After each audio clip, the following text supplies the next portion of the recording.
You're trying to give the young people something that will help them, yet you don't know exactly what it ought to be. Welcome to the TeachThought podcast. Terry, introduce yourself. My name is Terry Ike. I'm a former classroom teacher and now director at TeachThought, which means I do a lot of different things very badly. And I'm Drew Perkins. I'm the director of professional development here at TeachThought, and hopefully that means I do a lot of different things really well. And together we're hosting a podcast, which hopefully makes TeachThought more accessible to you in more places, right, Drew? Well, hopefully, yeah, but mostly it's just me hosting it because you just add episodes every so often, right? Well, I've got things to do. Remember, I'm director. That's true.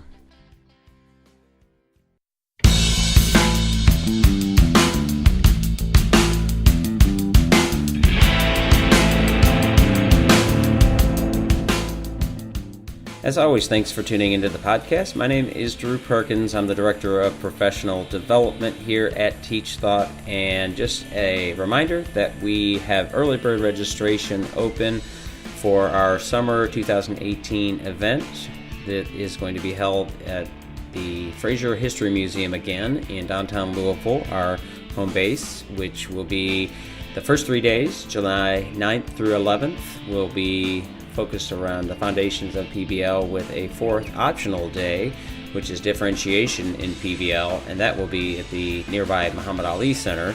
So the folks who are interested in differentiation and listening to this podcast will get to experience a workshop with John McCarthy, the guest of this podcast. So please find that information and any other information on our professional development services at wegrowteachers.com. In today's podcast, I spoke with TeachThought PD facilitator John McCarthy, but author of a book called So All Can Learn, A Practical Guide to Differentiation, which is, of course, about differentiated instruction. And we unpacked the elements of differentiated instruction, which are content and process and product, as well as readiness, interests, and learning preferences. And then talked about sort of the ideas of intuitive versus intentional differentiated instruction, how to do some of that with some of the challenges of teaching and the prioritization of coverage and too many students and things like that. And really a nice discussion of balance of the theoretical versus the practical and pragmatic pieces of assessment and growth mindset and zone of proximal development. So a good lead in into getting the book and reading the book, which I definitely would recommend. It's a very helpful tool. And again, if you're interested in a workshop with John and differentiated instruction, please get in touch. So I hope you enjoy the podcast. Welcome to the podcast. Today I have with me John McCarthy, who's the author of a book about differentiation, a great book about differentiation that we're going to talk about today. It's called So All Can Learn, A Practical Guide to Differentiation. So welcome, John. Give the listeners another, because you have been on our podcast previously, but another sort of rundown of who you are and kind of maybe even how you came to writing this book. Well, hi, Drew, and it's really a pleasure and honor to be part of this again, and especially with the book, So All Can Learn, A Practical Guide to Differentiation, which has always been a passion of mine to put together. I'm just glad that it's out there, and I do a lot of work around meeting the needs of all learners, and really kind of looking at that wide range of learners, from the ones who struggle that we think about, as well as the gifted kids who also need that challenge. And I work with a lot of schools on this in the United States and in some parts of the world as well. So it's nice to get different perspectives in that regards. Yeah, and as we dive into the pieces of this book, I definitely think it's worth people keeping in mind that John does TeachThought differentiation workshops as well as some other areas, because you are very talented and have a diverse set of skills. But also for folks to know that John will be facilitating the optional fourth day for our summer event in July. So for those folks who might use that fourth optional day for Grow 18, which is in Louisville, we're offering that fourth optional day as differentiation in PBL. So if you sign up for the first 3 days, and then you can stay on for the fourth, or if you are sort of an advanced PBL practitioner and want to do that fourth day as an optional day. So if you all are interested in that, definitely check out the webpage, wegrowteachers.com/grow18, or you can find the information along the top. And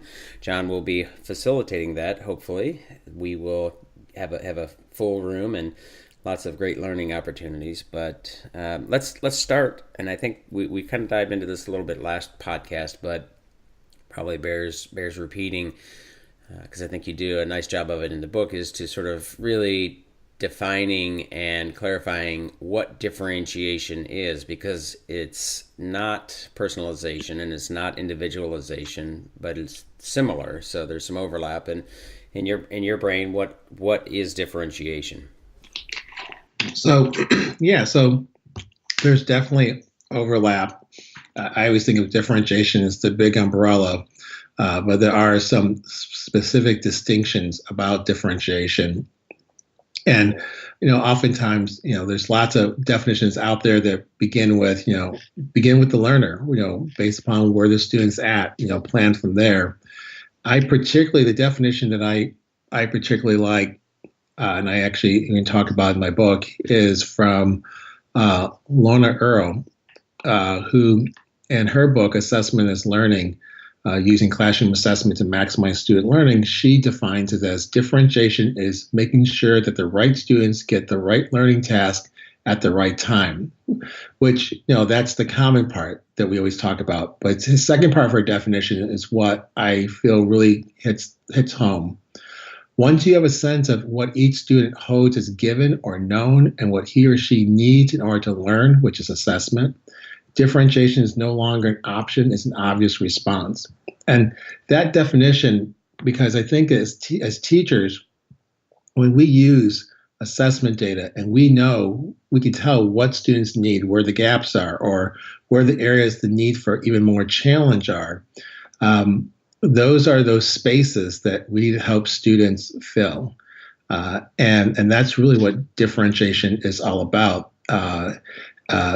As an umbrella, it's one of those pieces that why we go to personalized learning. We personalize learning based upon how we can involve students in the co-creation of learning, and why we individualize learning, which may be more of the teacher carrying that load of crafting opportunities, experiences based upon what they learn about students. And then differentiation, which when you pull further back, is how you use data and trends to plan instruction that meets the needs of whole class differentiation, small group, and even individual in that regards.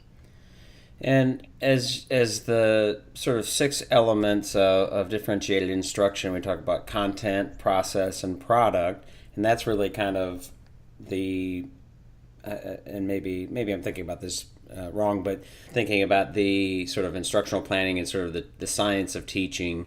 Although there's certainly some of the other elements that need to be considered, but maybe it's just I'm not even sure how you describe it. Maybe you can do a better job of describing it. The other 3 of the readiness, the interests, and the learning preferences. And I think that learning preferences is a little bit of a hot topic that we're going to get into probably a little bit later. But give us kind of a rundown of those 6 elements and how you see them as being different. Well, I'm glad you're asking about that, because those 6 elements, which are really important for having a common language for discussion and planning when we're trying to differentiate for the needs of all learners. And content, process, product, which are typically the realm of what the teacher does. So you might call it teacher-centric in most traditional applications, right? Because content's like this is the curriculum. What is it that they need to know? The concepts and skills, and what are different ways can we provide that? besides, it could be direct instruction. It could be, a combination of videos and problem solving, problem-based learning experiences. Products are the different ways that we can give, like if when teachers give choices of how a product can be created, that's differentiating, or allowing the students to think about what their product might best be, which gets into student voice. And process is oftentimes just talk about, what are the processes, the structures that a teacher puts in place. And I take it a little bit differently. I look at it in terms of what are the ways that we help students process, make sense of their understanding, and within that context, I find that that's the one area that as teachers we do less of, or we're just not as aware of. What I mean by that is a typical lesson. And I'm sure, like you, I visit a lot of classrooms, and what I see is the teacher does instruction, however they do it, and let's just assume it's all high quality instruction that's going on. And when they get done with that delivery of the content, they jump right into, okay, do this assignment, work through this task, and which is a product. And there are times as learners when we get the information and then we have to do a task and we're not quite ready. We really don't feel like we fully understand what to do. And if there's no opportunity to reflect on what we know and what we don't know, then we start to struggle and we get frustrated, and then we don't do the work, and then the teacher doesn't find out till the next day. And so that's process.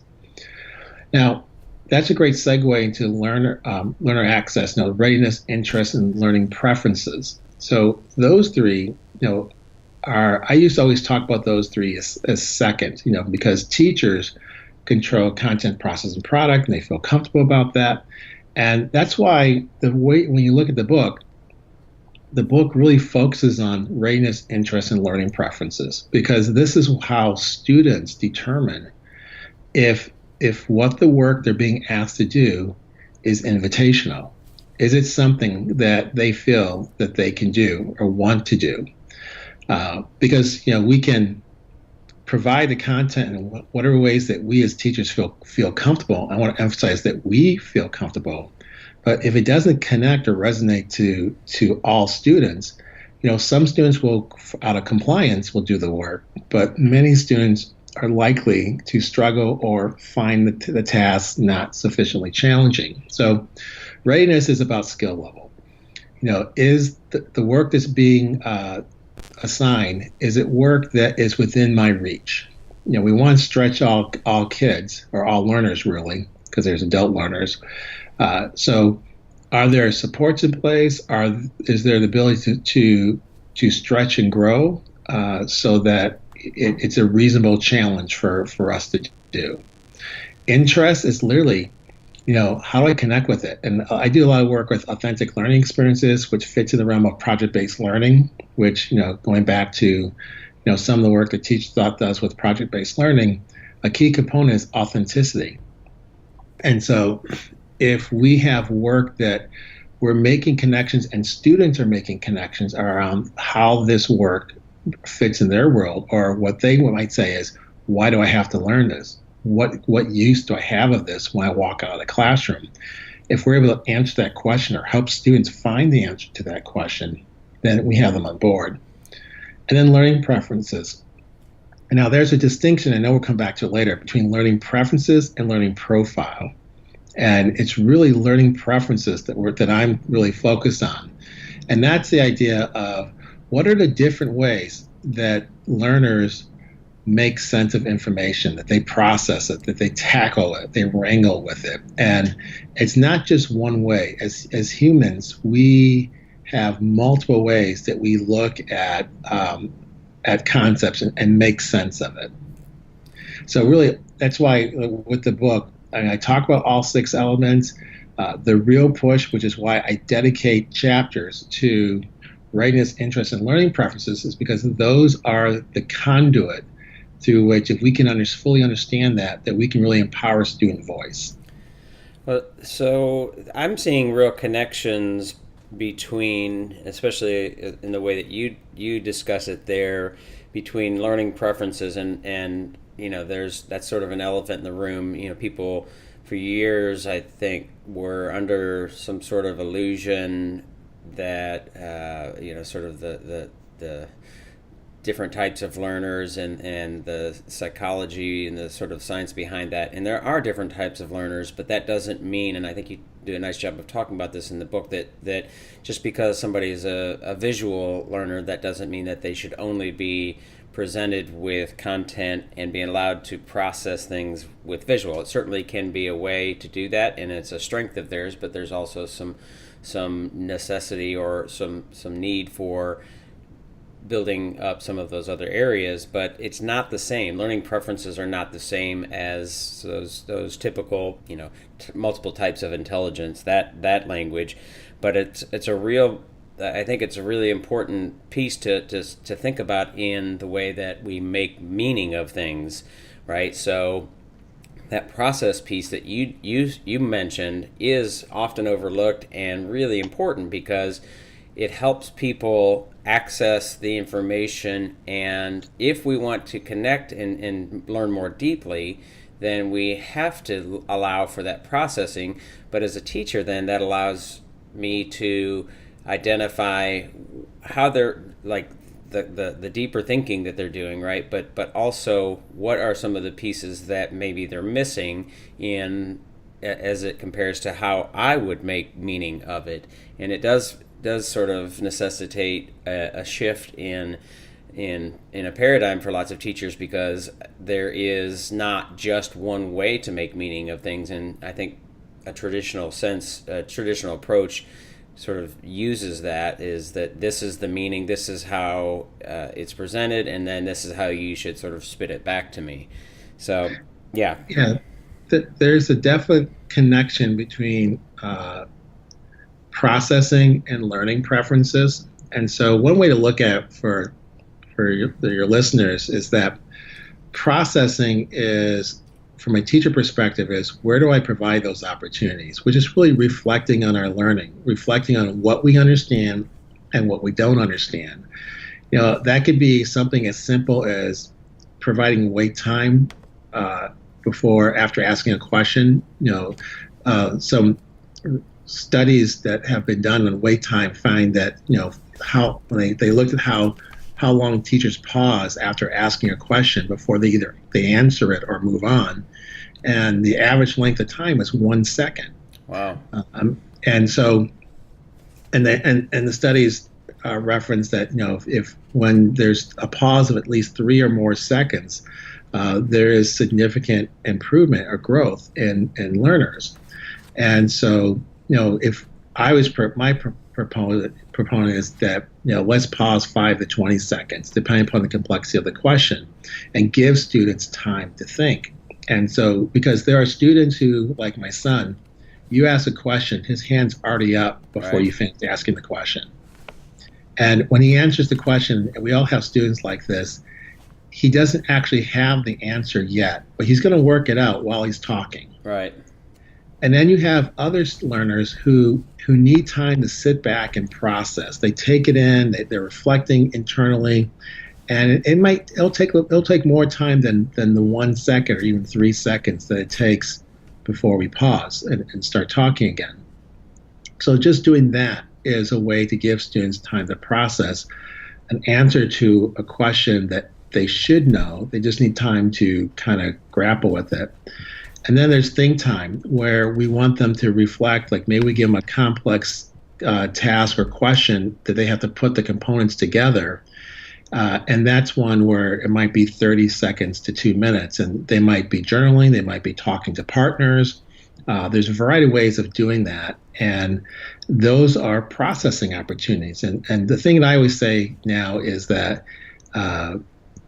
we need to include at least 2 opportunities for students to process, whether it's wait time or think time, around concepts, so that we can kind of get that informal formative assessment of where our class is at, so that if we find out that half the class is ready to move on to the task and half is not, then let's send half the class to start on the task, and then let's spend the extra 5 or 10 minutes with the others who need more support, so that once they get into the task, they can actually work independently and work with support with each other. So that's process. Learning preferences is less, and this is just my opinion, less about what kind of learner we are, or less about the label. It's more about what are the different tools or skills we use to make sense. So within that context, instead of being, John, you're a visual learner, it's John, you tend to use visual cues as one of your tools to make sense of information and understanding. And you also use dialogue in a similar way. So what that does, that difference of tools versus labels, that labels we tend to box students in. And that's been the major critique that people have put out there, is that teachers are saying, oh, you're the auditory learner, so you only learn that way, and that's not true. I mean, there's too much evidence out there that that's not true. Unfortunately, people just cling to that piece to argue why, therefore, we shouldn't be using learning preferences. Yeah.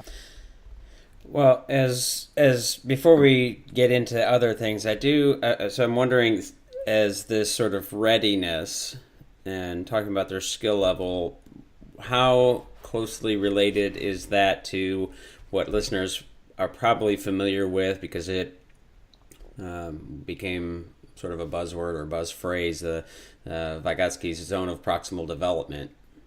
Yeah, so there is definitely a strong connection, and the connection has to do with what supports or challenges do we need to put in place. So when we talk about that range, it's the idea of that we want learners to stretch and grow within their proximal growth. It's kind of like the Goldilocks theory. It shouldn't be too far out of reach, and it shouldn't be like too easy in grasp. We got to find that right, perfect sweet spot where students are stretching and growing. So there's definitely a connection in that regard. So the thing about readiness is perhaps teachers do a really good job of putting in lots of supports that are available, almost to the extent where it's the teacher doing the heavy lifting. And I think the important challenge around readiness is we want students to have the confidence to be empowered to figure things out themselves. And that means they need to be taught and coached how to do it. So think alouds by teachers when they actually give direct help is very helpful. And then having students reflect on their own steps when they're successful, so they start to see the steps they're using as opposed to just experiencing it. And it's also true for advanced learners. There are students out there who coast through school because it was too easy for them. If you have a class where you have some or whole class of advanced students, if they're not asking you questions about the work and how to accomplish the thinking, then they're not growing. We see that with the students who are on grade level and the learners who may be struggling. They've got questions. They got really good questions to try to understand what it is they have to do and what it is they have to accomplish.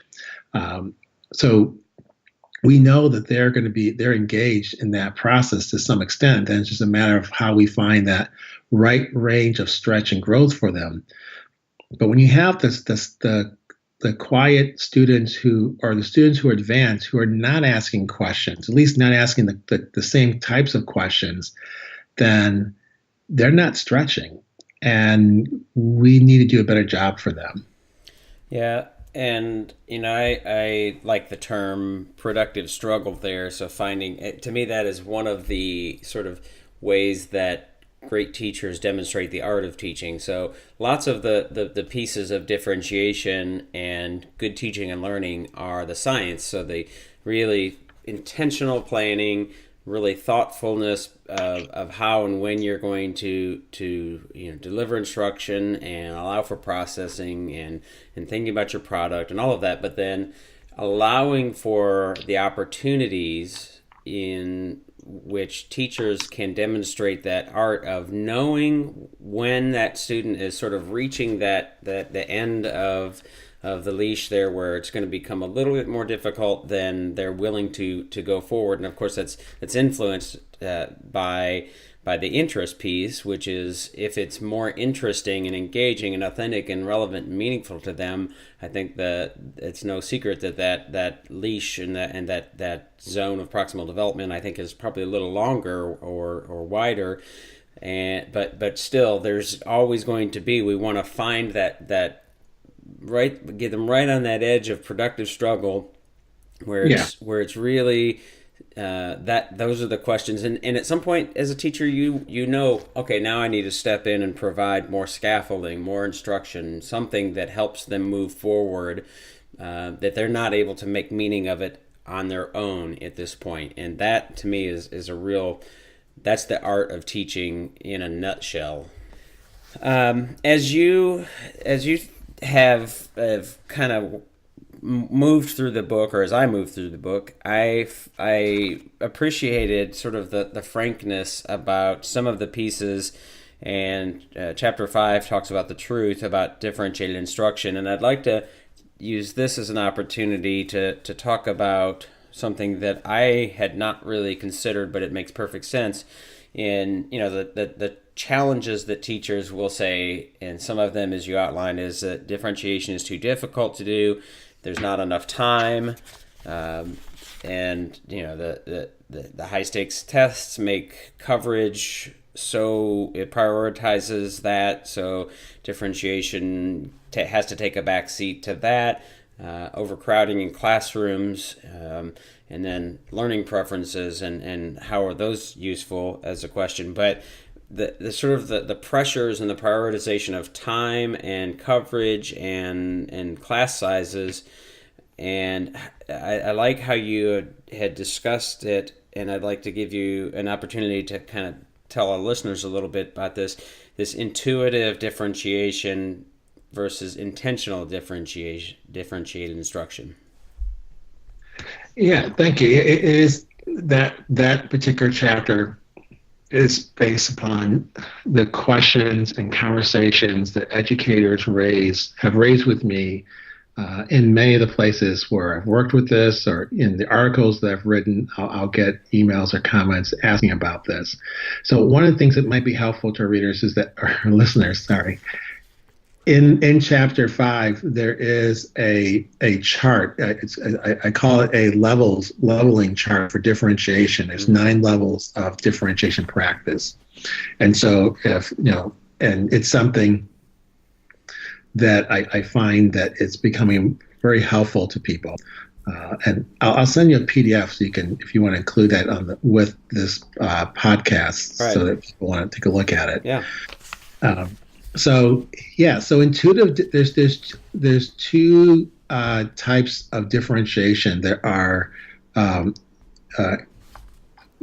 related to each other. The first one is intuitive differentiation, and this is something that every competent teacher does, and they'll be familiar with it because it's things that happen while they're teaching instruction. So, I always say, we plan a lesson that's really good, and we think, wow, this is going to be the best lesson ever. It's going to be awesome. It's going to be amazing. It's going to rock with the kids.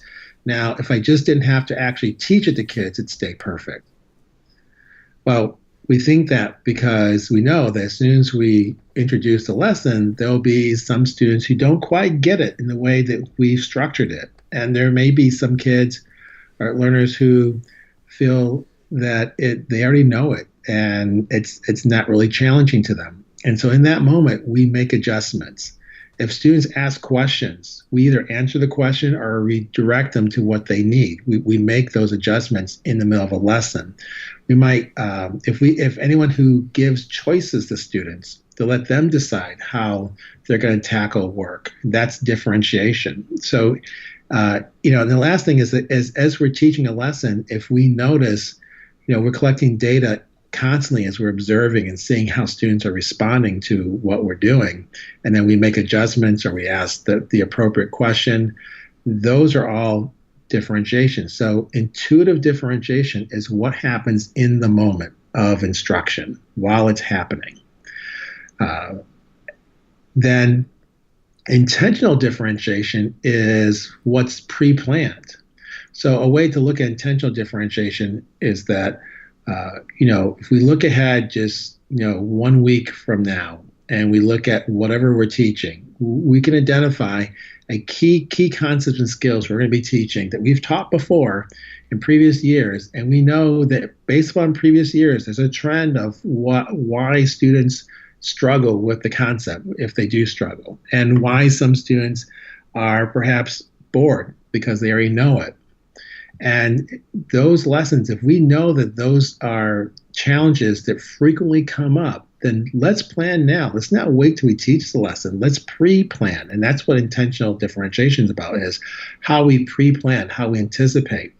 And I always say, look for those, what I call crossroad lessons. And like, as I said before, those are the lessons that we already know that these are important lessons, and we know that why students struggle when they do struggle, and why students who need more challenge, what kind of challenge they need. And pick those crossroad lessons. There's usually 1 or 2 a week, and pre-plan for how you're going to anticipate those needs. And then that's part of the lesson. And then once you implement the lesson, when things happen, you bring in those supports and as needed.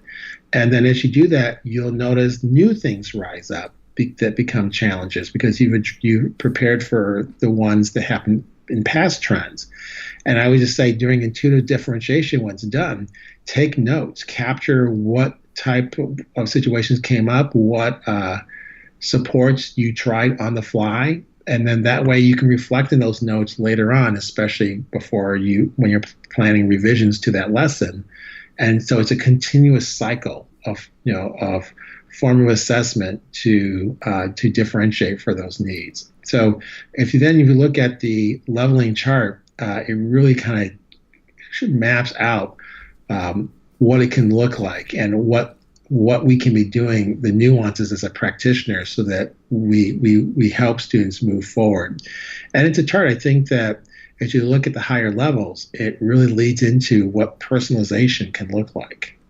Yeah, and I think you do a nice job of balancing in this book some of those types of real practical pieces and strategies, and you have lots of charts in here with different ways that you suggest, and because teachers will say, yeah, this theoretical stuff sounds great and a discussion of the theory is wonderful, makes sense, and you do a nice job of talking about that, but then so how do we do it? And your book does a nice job of that. One of the pieces that I think is important to point out is the connection to the growth mindset, and you mentioned that in the book I think several times, but thinking about how we differentiate with students and engage in that growth mindset, but avoid sort of the tracking pitfalls. And I highlighted one of the lines or a line or two here in the book, and I'm curious for you to kind of unpack this, if you would. It says, but if a teacher gives the advanced students the task of proposing renewable energy options for the community and assigns the students needing basic reading practices with producing a brochure on the facts, a disturbing message is sent to all students about limits of an intellectual capacity, which seems to me of being at least brushing up against that sort of tracking concern. And so what's your suggestion for teachers and how to sort of navigate that? So it's about expectations and what we are willing to do to support students to get there. Just because a student struggles with mathematical concepts doesn't mean that they can't tackle real significant critical problems. And so they might need scaffolds to get there, but they can certainly work within that. And then there are curricular tools, and then there are the critical thinking tools. And so if we're finding that students are struggling in one or both areas, then let's develop that. And it's really a belief statement that all students can handle complex problems and challenges. So, in that example, it's, the students who end up, being told, well, you're going to make a brochure while the other students are actually going to present to an authentic audience and share their beliefs about what can be done differently. The student who's got the brochure is going to look at what the other groups are doing and saying, why can't I do that? And if our response is, well, your foundational skills just aren't there yet, that's, in some ways, that's a cop-out, and that doesn't help the student who in their daily lives make complex ethical decisions all the time. And so we just need to bridge that. Now, if that student doesn't have some foundational skills, we certainly work on that. We help them develop that. But we can do that in context of the bigger piece. Or the bigger focus, whether it's a project or it's a learning activity series that they're doing. We can do both with students.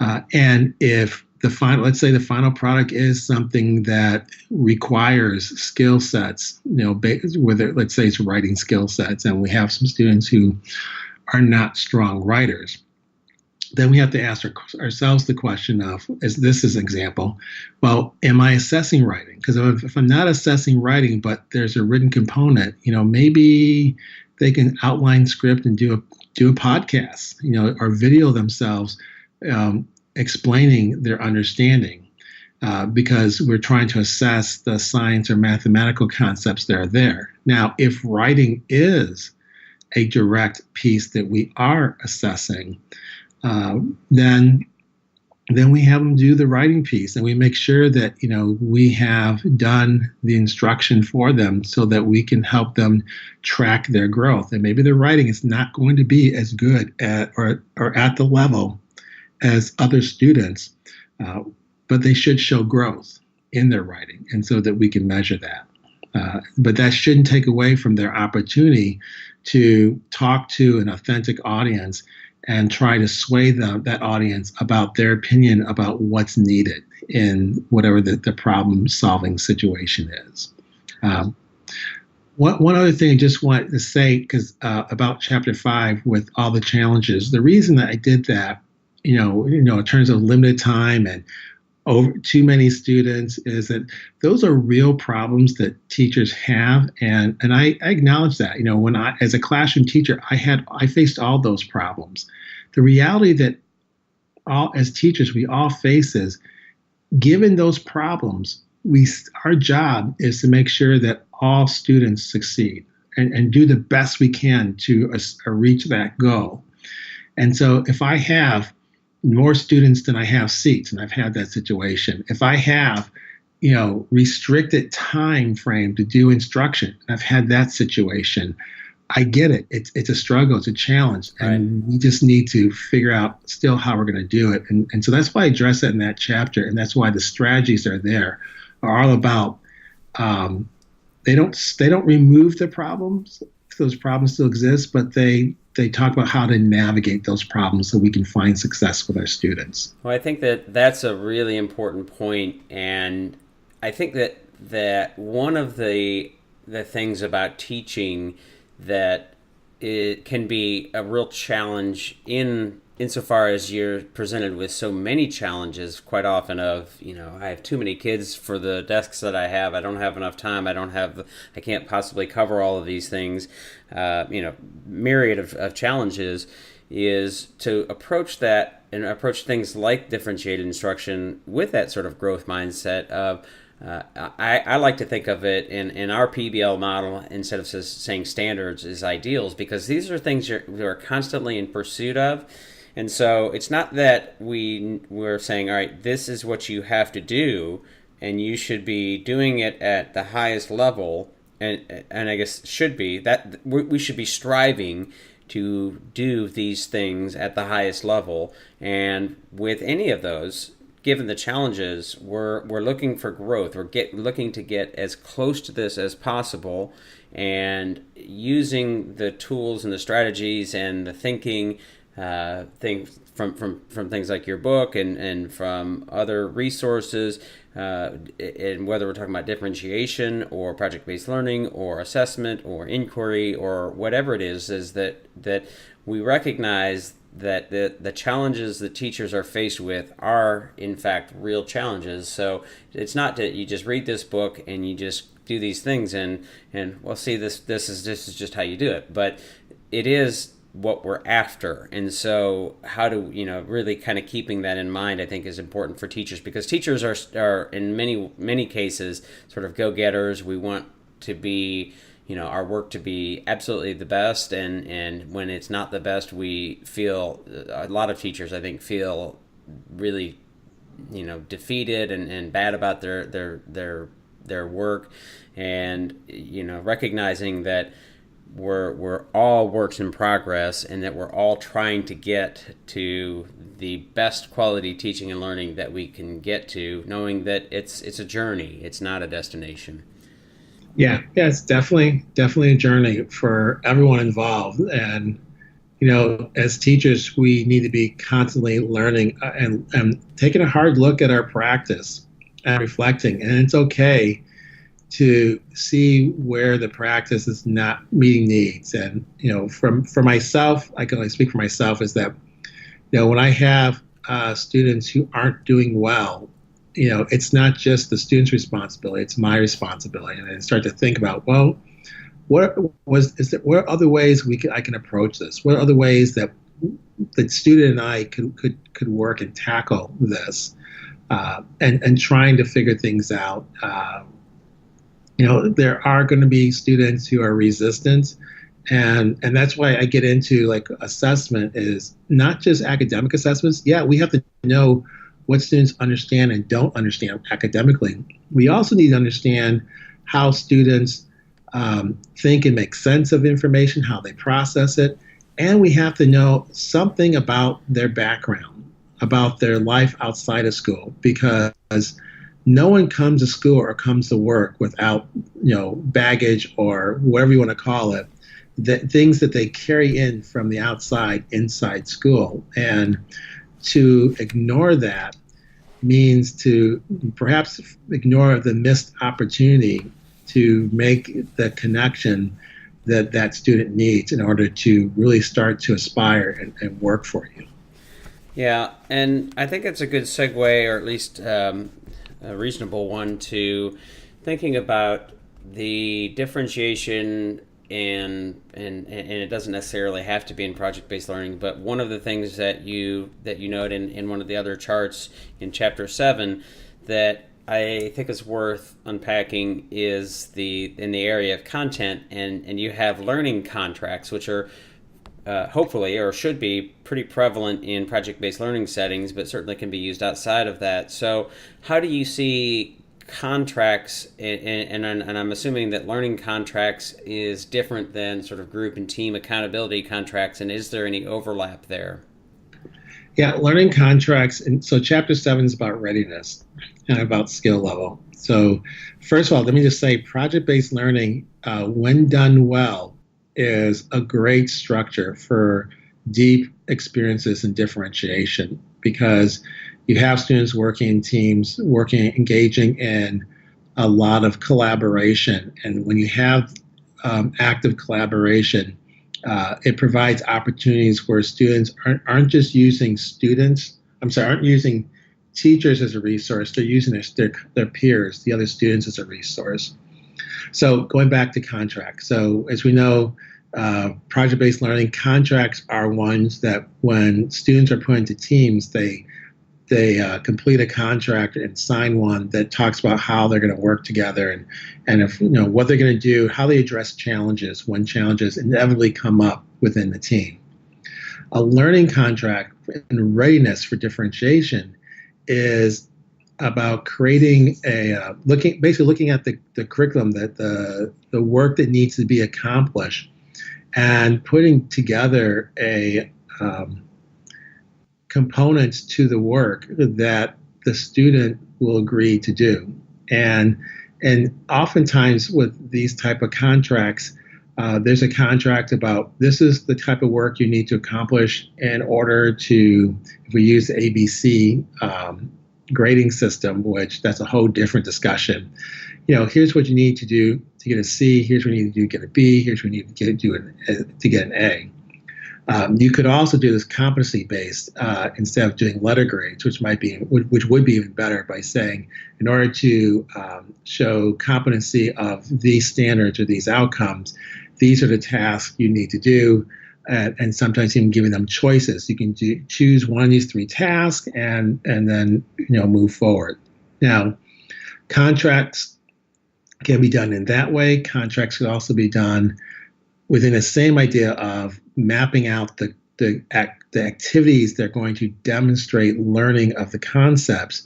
Is that you can give students, based upon where their skill levels are, different levels of contracts as well. But the big picture is these are contracts that look at the curriculum and say, okay, what kind of content, what kind of activities and tasks can students accomplish that will demonstrate a level of skill or mastery of these targeted skills we need to see, and then students agree to that, and that's the work they do. And what's your? I mean, there's clear, obvious overlaps in assessment and differentiation, but how would you, or how do you help teachers think about that in terms of differentiation and assessment?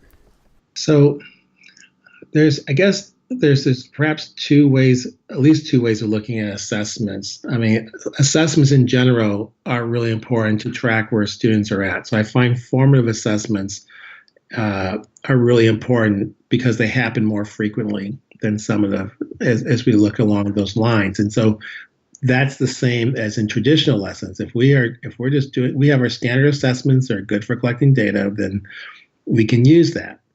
Then there's assessments in terms of, all right, well, when students are producing learning artifacts, what are the options that they can do? And this actually can get into learning preferences as well. So if, for example, let's say in science, I need them to be able to understand and explain the laws of motion and show me some application of that to really show that they know it beyond just the theoretical. And the way that I want them to do that is I say, okay, you need to write a paper. All right, well, great, they're going to write a paper. And that's great that they're all going to get some writing experience because I'm an English teacher. I love that idea. The thing, though, is what about the student who is not a good writer, who knows they're not a good writer? Well, psychologically, that becomes a block.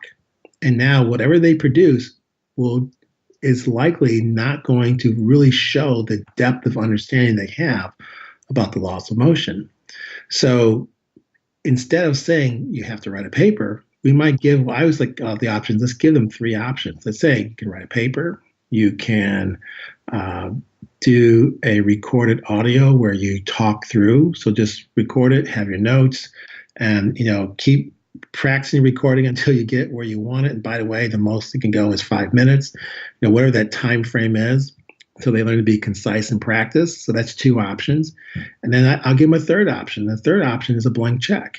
You give me a proposed way of how you can show your understanding. Now, in order for them to make that proposal, I do provide a very specific criteria list of what I'm going to be assessing, basically what I expect them to demonstrate.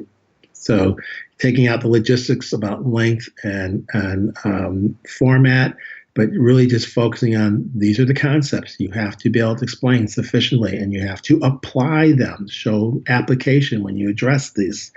Now you come up with something. And what's great about that is now the student's doing the heavy lifting. So if the 2 choices I gave, which the choices are always teacher constructed, they're not student constructed. So really it's what the teacher's thinking as a learner.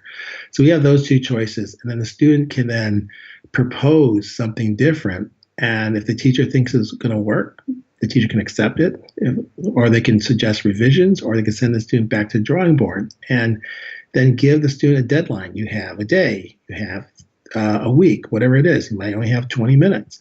But if they can't come up with something that's appropriate for the assessment that the teacher needs to be looking for, then within a time limit, then they have to pick from option A or B of basically the teacher choices.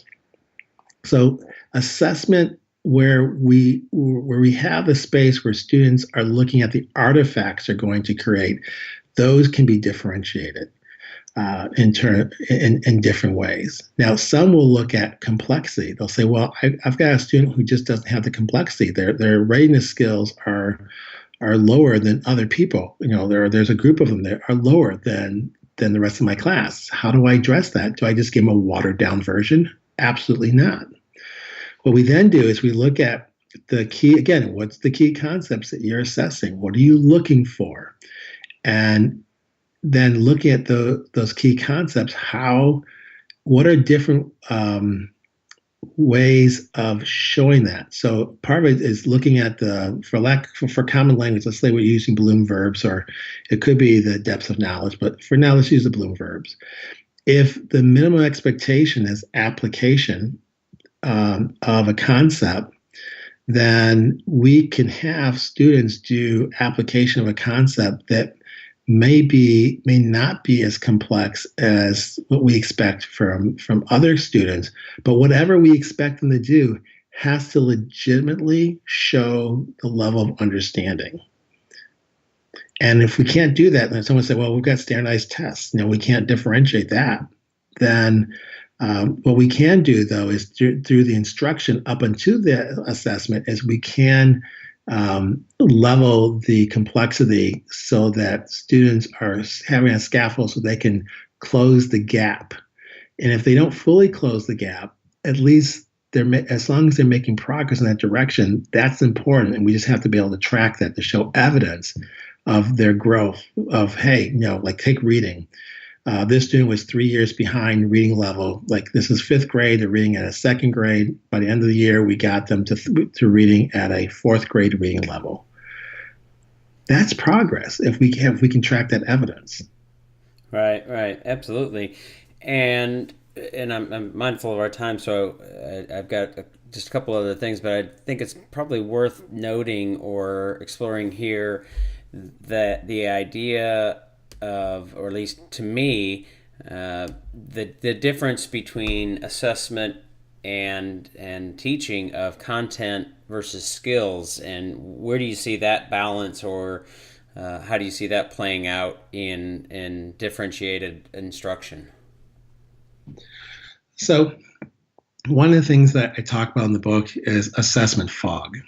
And we have to make sure that our assessments are clean. Otherwise, we're not getting good information to meet student needs. And so an example would be, I use this one often.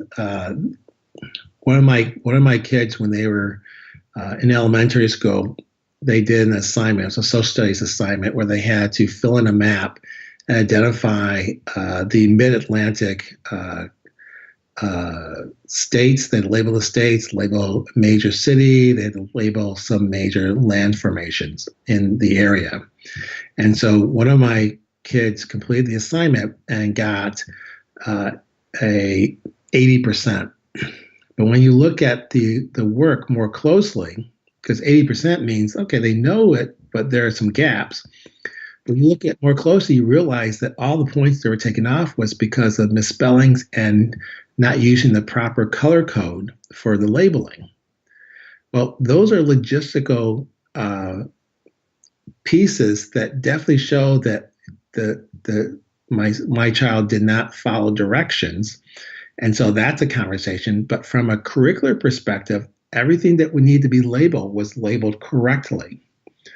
And so the 80% gives a misconception of what that student knows and doesn't know. And that creates more time for the teacher, because what if, one more point off and it's a C, and now the teacher's thinking, oh, well, this student needs more help with social studies and looking at these maps and what the locations are. and start to spend time on that. And the student, of course, is feeling like, I already know this. And then they're going to shut down. And so it's a waste of time for the student. It's a waste of time for the teacher because they're operating on inaccurate data because the logistics got mixed in. And so that's really important when we look at what we're asking students to do. To anything that's logistics, to make it look nice, make it look clean, to organize it in a certain way.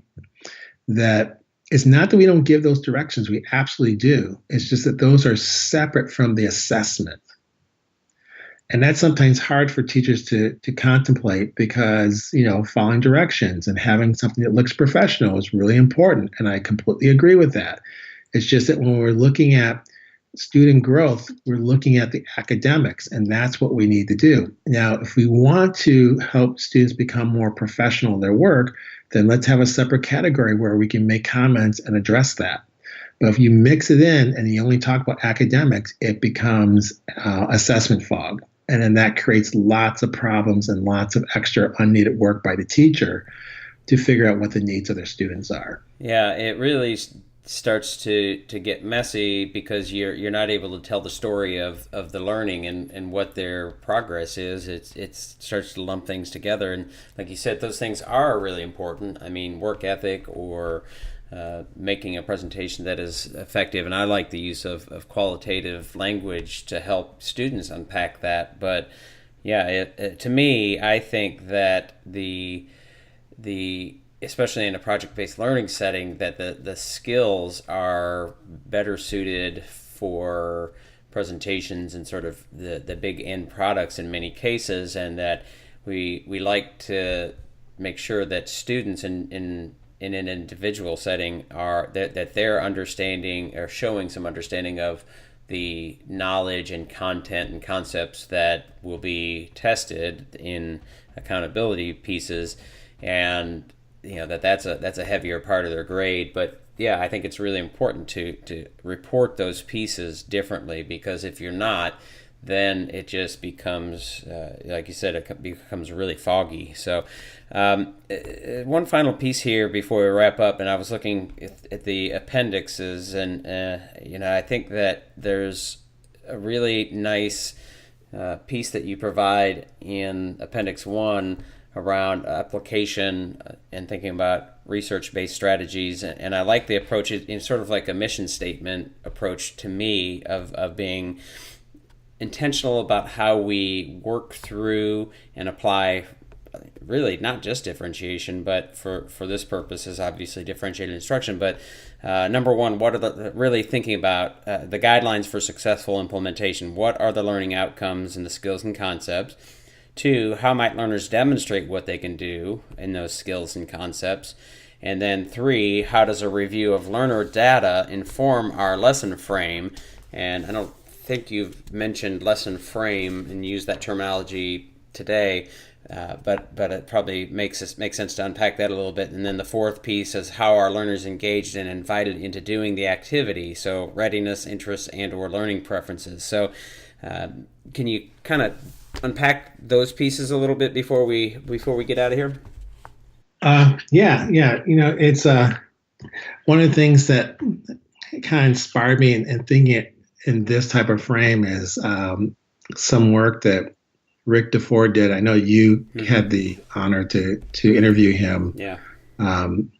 And so, he talks about and others have talked about some similar frameworks. What's our learning target? And then what's our assessment to ensure that we find out where students are at? And then, he says, what we're going to do for the students who are going to fail, and then what are you going to do for the students who are already successful, which it's a great frame for differentiation. And so with the idea here is there are people, there are critics of differentiation who will say, where's the research? What's the research that directly links achievement through differentiation?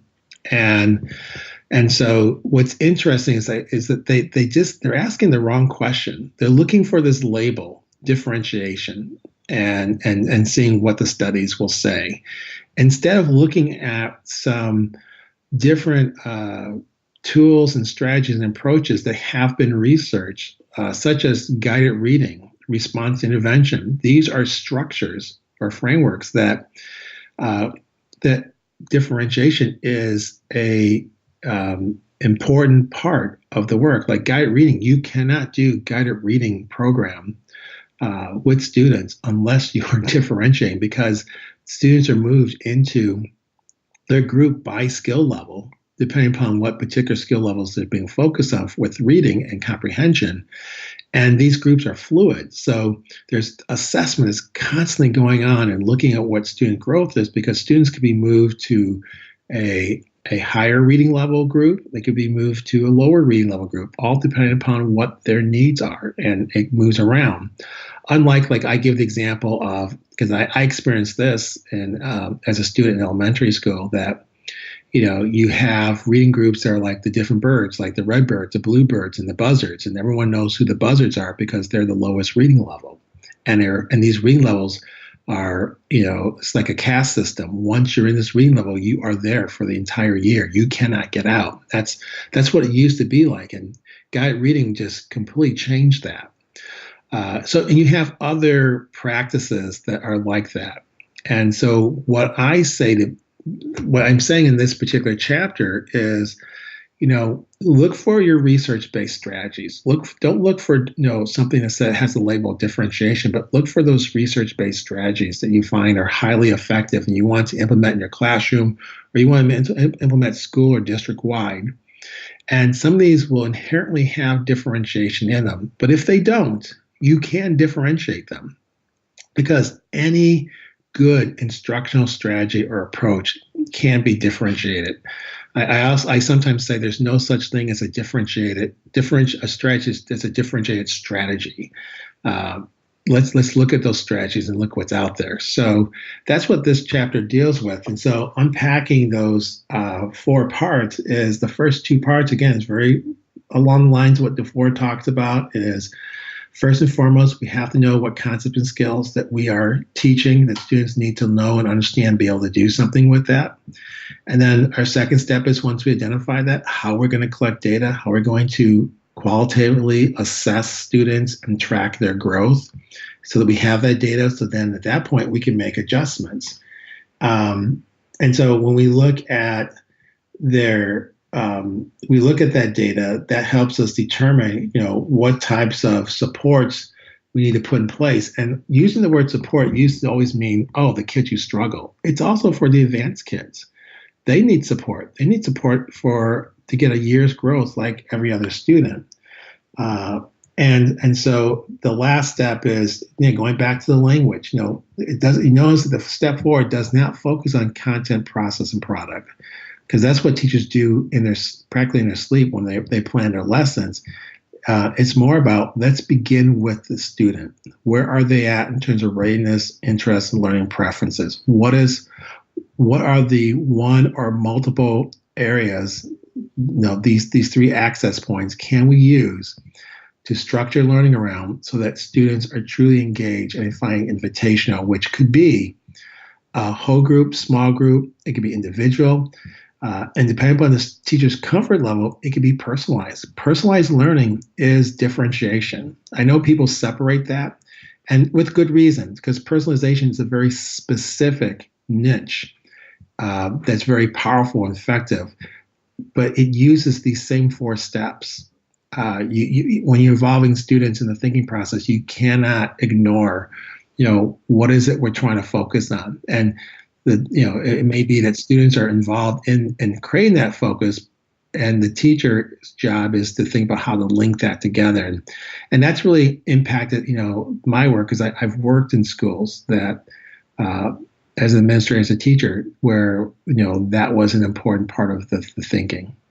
Yeah, and as we wrap up here, I think, I really appreciate the thoughtfulness and the sort of the pragmatic pieces in this book. I think folks will really find it helpful, because not only do you, like I said earlier, sort of balance the sort of theoretical and exploration of the concept, but some real effective strategies, things like think dots and other pieces that this is an example of a lesson, and this is how it could be differentiated. It doesn't mean it's necessarily the best way or the only way, but Right. it helps people to see actual examples, and that is, I think, a really helpful piece. And for folks who have enjoyed this conversation, just know that if you'd like to engage in a differentiated instruction workshop with TeachThought, that you can actually have John to your school, and on July 12th, if you want to learn about differentiation in PBL, you can come to Louisville, Kentucky, and